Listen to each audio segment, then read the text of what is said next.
Hello everyone, welcome on my YouTube channel Simplang. Today we will discuss the first chapter of class 10th line by line, which will help a lot in understanding this chapter. So let's start. And as the name of our channel is Simplang, so whatever we will read will be in simple language.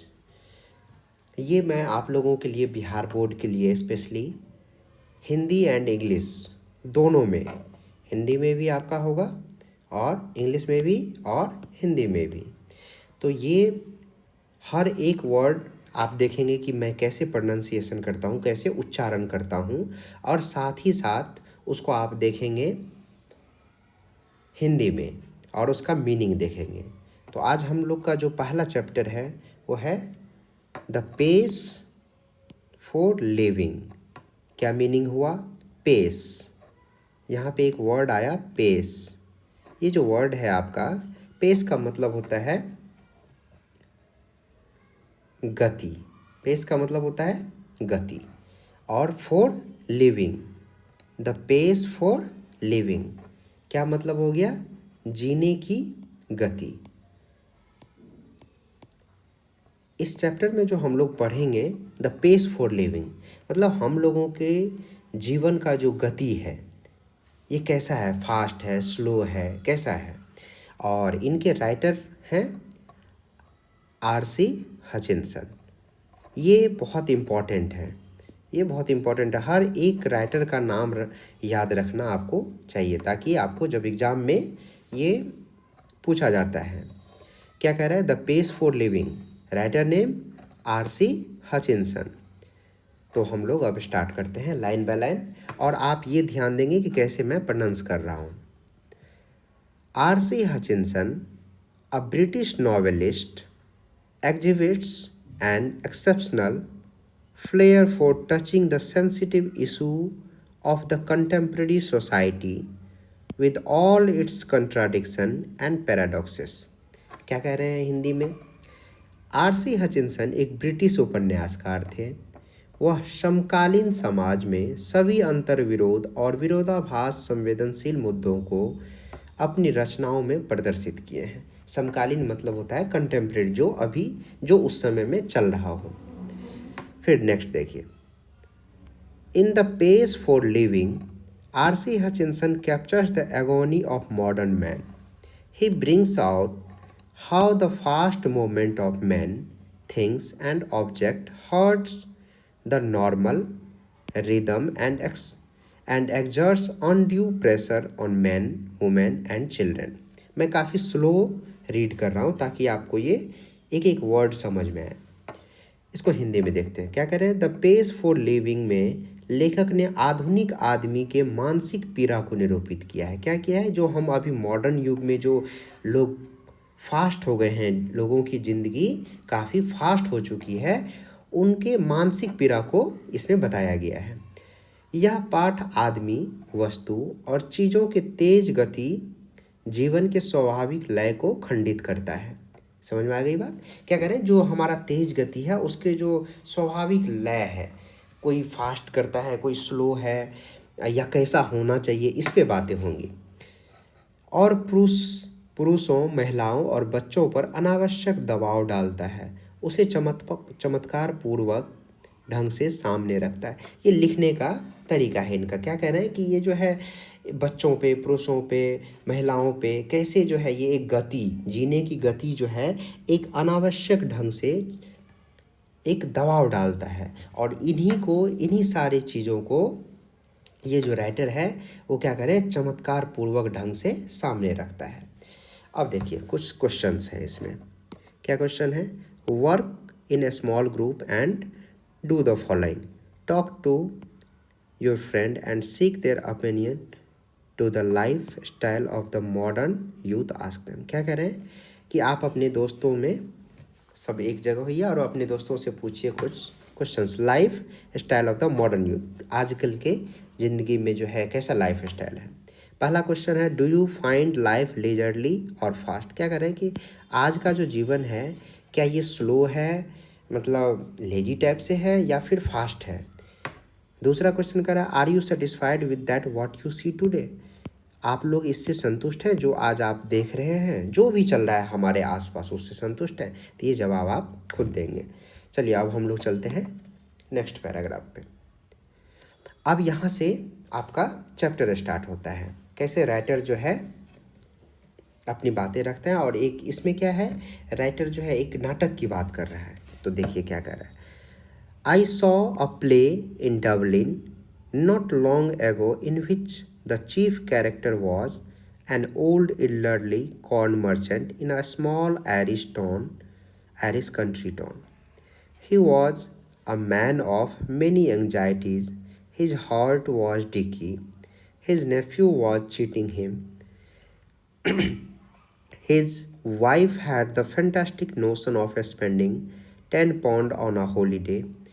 Altogether, the pace of living was getting too much for him, and in a moment of despair, he uttered a great cry from the heart. Double inverted comma. They tell me there is an aeroplane now that goes at 1000 mile an hour. Now that's too fast. अब इसको हम लोग हिंदी में देखते हैं क्या कहना चाह रहे हैं। क्या कह रहे हैं, कुछ समय पहले मैंने डबलिन एक जगह का नाम है, में एक नाटक देखा जिसका मुख्य पात्र एक उम्रदराज मक्का व्यापारी जो आयरलैंड का था। समझ में आ रही है बात? एक आयरलैंड में एक मक्का व्यापारी है जिनकी बातें हो रही है, इस नाटक में बताया जा रहा है। उसकी बहुत चिंताएं थी, बहुत सारी चीज़ों से परेशान होंगे। वो छोटे दिल का था, काफ़ी कमज़ोर दिल का बोलते हैं ना। उसका भतीजा उसे धोखा दे रहा था। ये नाटक में बताया जा रहा है कि वो छोटे दिल का था, उसका भतीजा उसे धोखा दे रहा था और उसकी पत्नी 10 पाउंड एक छुट्टी में खर्च करती थी। उनकी पत्नी खर्चीली थी और एक छुट्टी में वो 10 पाउंड खर्च कर लेती थी। उसका जीवन बहुत तेज चल रहा था। किसका? मक्का व्यापारी का। दुख के एक क्षण में वह खुशी से चिल्लाता है। और क्या होता है, कभी कभी आदमी खुश भी हो जाता है कोई परेशानी के बावजूद भी। और क्या कहता है, वो कहता है कि एक हवाई जहाज़ है जो 1000 मील प्रति घंटा से चलता है, ये काफ़ी तेज़ है। तो क्या करें, इसके जीवन में इतना कुछ चल रहा है लेकिन उसमें क्या देखता है, इनको एक बात की खुशी होती है कि एरोप्लेन 1000 मील पर आवर चलता है और ये काफ़ी तेज़ है और इससे लोगों की ज़िंदगी काफ़ी आसान हो गई है। फिर हम लोग अब नेक्स्ट चलते हैं, नेक्स्ट पैराग्राफ देखते हैं क्या कह रहा है। For me that was the most enchanting line in the play. The man's complaint was so gloriously irrelevant to his own situation, and besides being comic, it struck me as a perfect illustration of the way the Irish get at subtle truth by the most unlikely approaches. You saw what the old fool meant. क्या कह रहा है अब writer, क्या कह रहे हैं देखिए। मेरे लिए ये लाइन सबसे प्रभावशाली था। कौन सा लाइन? वो व्यक्ति की बात उसी के जीवन के विपरीत थी। कौन सी बात? यही, वो कहता है कि हवाई जहाज़ जो कि 1000 मील प्रति घंटा चलता है, ये काफ़ी तेज, और ये बात उन्हें अच्छी लगती है। अब देखिए क्या, ये मजाकिया तो था ही, साथ ही मुझे ये भी लगा कि कैसे आयरलैंड के लोग सच तक पहुंचते हैं। समझे वो बेवकूफ़ क्या कहना चाहता था। अब इसका मतलब देखिए क्या कह रहा है कि पहले तो वो अपनी फास्ट ज़िंदगी से परेशान है और फिर अचानक से क्या कहता है कि उसे जो है 1000 माइल पर आवर जो एरोप्लेन चल रहा है वो पसंद भी है। इट मीन्स क्या कहना चाह रहा है समझ में नहीं आ रहा है कि उसे लाइफ जो है फास्ट चाहिए या फिर स्लो चाहिए। तो हो गया। अब नेक्स्ट हम लोग चलते हैं, क्या कह रहा है। Not that I have any dislike of rapid movement myself. I enjoy going in a car at 90 miles an hour so long as I am driving and so long as it is not my car. I adore the machines that haul you about at Battersea to dine in London and lunch in New York next day. Seems to me a most satisfactory experience. I admit it excludes all the real pleasures of travel, the sort of fun you get from country bus in some rest or Spain. But it gives you a superficial sense of drama. It was a sort of excitement our ancestors had to do without, and we might just as well accept it gratefully. No, where speed becomes something unfriendly to me is where the mental activity of our time tends, as they naturally do not do, to follow the pace of the machines. देखिए क्या कह रहा है। अब writer कह रहे हैं ऐसा नहीं है कि मैं तेज गति के खिलाफ हूँ। मुझे कार में 90 मील पर घंटा जाना पसंद है। यदि मैं कार चला रहा हूँ और कार मेरी नहीं हो, हम लोगों को होता है ना कि दूसरे की कार होती है तो हम फास्ट चलाते हैं। मैं उन मशीनों को पूजता हूँ जो आपको बेटर समुद्र के चारों तरफ घेरे हुए हैं। क्या कह रहे हैं कि ये जो हमारे तरफ जो इतने सारे मशीन से जो हमारी लाइफ को इजी कर रहे हैं, मुझे वो काफ़ी अच्छे लगते हैं। लंदन में रात का भोजन और सुबह न्यूयॉर्क में मुझे भी बहुत संतुष्टजनक लगता है। कैसे कि आप एरोप्लेन से अभी लंदन में हैं और 1 घंटे में न्यूयॉर्क पहुंच जाएंगे। अभी आप बिहार में हैं, 1 घंटे में दिल्ली पहुंच जाएंगे। तो ये जो है आप ब्रेकफास्ट पटना में किए और लंच न्यू दिल्ली में किए। तो क्या करें कि ये इन्हें काफ़ी पसंद है। इसमें यात्रा का सही आनंद नहीं रह जाता, पर ये एक आधारहीन नाटक का भाव देता है। क्या कह रहे हैं कि जब हमारी ज़िंदगी फास्ट होती है तो इसमें यात्रा का आनंद नहीं होता है। रास्ते में जब हम ट्रेन से चलते हैं तो काफ़ी कुछ देखते जाते हैं, समय बीतता है, बात करते हैं, लेकिन एरोप्लेन में 1 घंटे में हम यहाँ से वहाँ। उस प्रकार का आमोद प्रमोद जो आप समरसेट या स्पेन में ग्रामीण बस से पाते हैं, किंतु यह आपको नाटक का छिछला भाव देता है। क्या कह रहे हैं कि जो बस में आप चलते हैं, आराम से बात करते हुए चलते हैं, सब कुछ देखते चलते हैं, गांव, एक शहर, कभी नदी, कभी पहाड़, ये एक प्रकार की उत्तेजना थी। ये बहुत सुखद है कि हमारे पूर्वजों को इसके बगैर ही काम चलाना पड़ता था और हमें इसे खुशी से मान लेना चाहिए। क्या कह रहे हैं कि जो पहले के लोग थे वो इसको बहुत अच्छे से एक्सेप्ट किए थे और उसमें बहुत आराम से रह रहे थे। उसे बहुत जल्दबाजी नहीं चाहिए किसी भी चीज़ में, और वो एक बहुत ही आराम से लाइफ जी रहे हैं, बहुत खुशी से।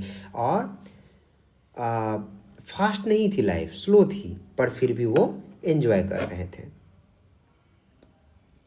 जब गति हमारे लिए नकारात्मक हो तो जहां हमारे समय की मानसिक क्रियाशीलताओं का झुकाव है, जैसा वो स्वभाव से करते हैं, क्योंकि उस समय मशीन के स्पीड्स को पकड़ना पड़ता है। और देखिए क्या कह रहा है कि हम मशीन तो बना देते हैं, लेकिन फिर उस मशीन्स के अनुसार से हमें क्या करना पड़ता है, हमें फास्ट जीना पड़ता है, हमें फास्ट बिहेव करना पड़ता है, हमें उसके अनुसार से ही फास्ट अपना माइंडसेट बनाना पड़ता है। क्योंकि जब आप एक बार मशीन आप फास्ट बना दिए तो फिर मशीन को चलाने के लिए आपको भी फास्ट होना पड़ेगा।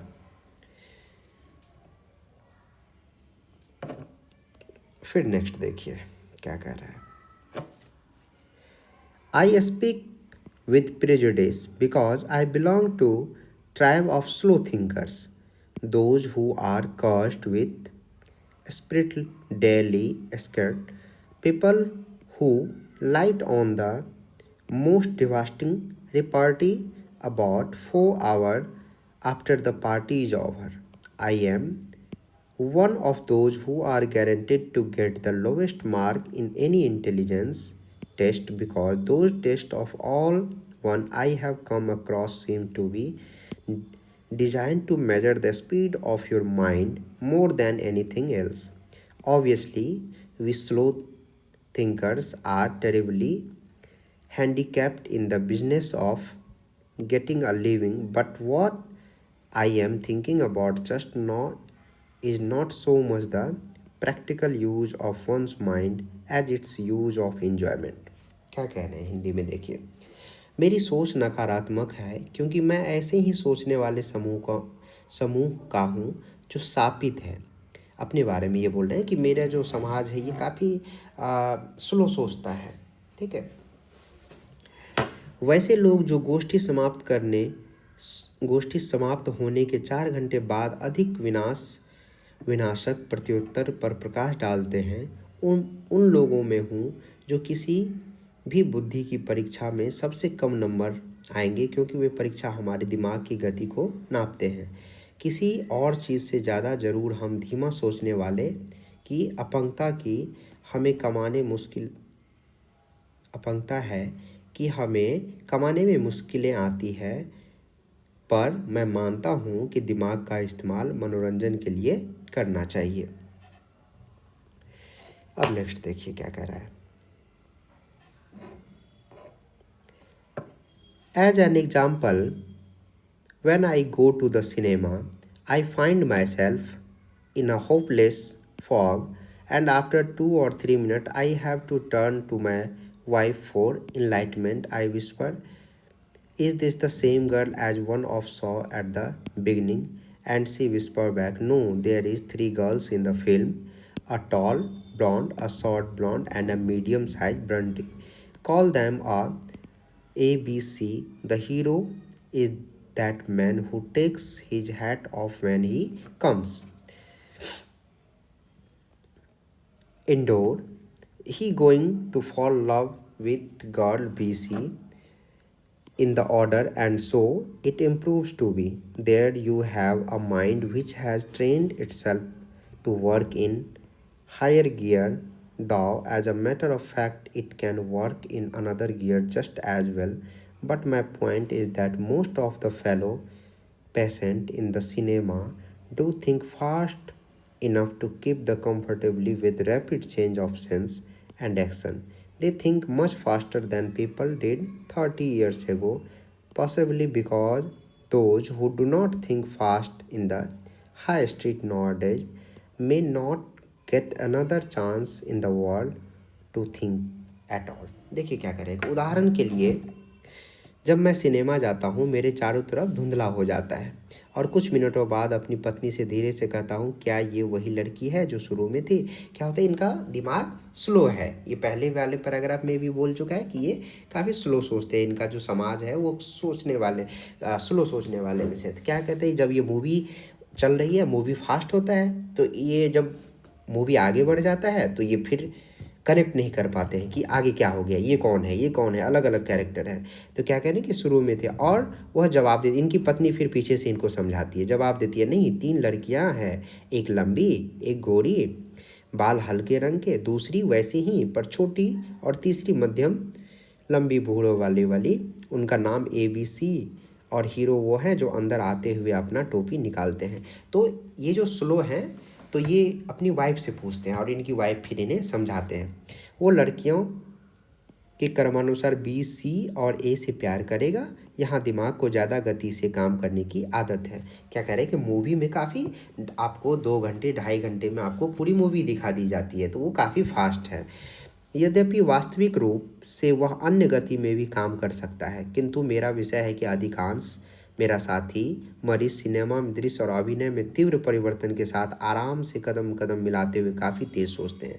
क्या करें कि बहुत सारे लोग जो हैं वो समय के साथ, मूवी के साथ वो समझते चले जाते हैं, लेकिन मेरा माइंड थोड़ा स्लो है। मैं स्लो सोचता हूँ, मैं स्लो देखता हूँ, मैं स्लो समझता हूँ, क्योंकि 30 वर्ष पहले के लोग से हम बहुत तेज़ सोचते हैं, क्योंकि अगर वो ये नहीं सोचेंगे तो कभी सोच नहीं पाएंगे। तो जो पहले के लोग थे वो काफ़ी स्लो सोचते थे, आराम से जाते थे, कोई भी काम आराम से करते थे। लेकिन अभी के समय में क्या हो गया है, लोग फास्ट सोचते हैं और सब कुछ फास्ट हो गया है। तो हम लोग देखिए ये चैप्टर आज हिंदी और इंग्लिश दोनों में पढ़े हैं।